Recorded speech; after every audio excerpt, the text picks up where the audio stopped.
केलेली आहे.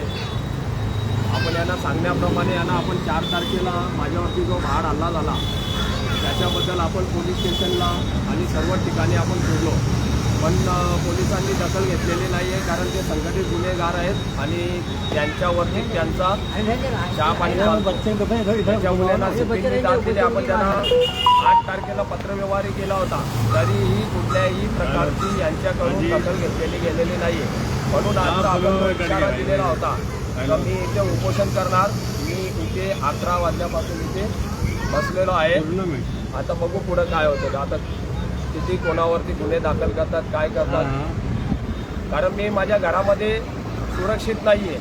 नारपोली पोलीस स्टेशनमध्ये जर माझ्यावरती भाड हल्ला होतो तर इथे CP कार्यालयाच्या बाहेर बसल्यानंतर मी जर इथं सुरक्षित आहे मला असं वाटतंय म्हणून मी इथं बसतो.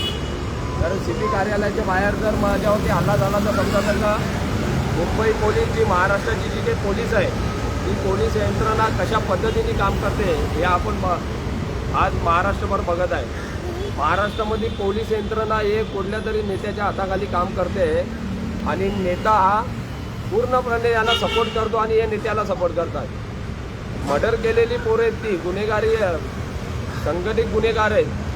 अशा लोकांना तुम्ही गुन्हा न नोंदवता डायरेक्ट सोडून दिलेलं आहे. म्हणजे कशावरतून, कोणाच्या फोनवरतून तुम्ही त्यांना सोडून दिलेलं आहे. म्हणून मी तिथं सुरक्षित नाही, म्हणून मी इथे येऊन बसलो माझ्या मुलाबाळांसोबत.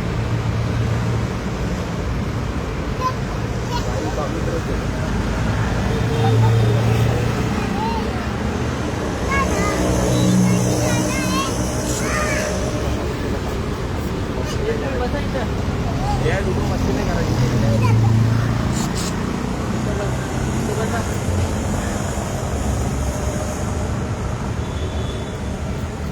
चालू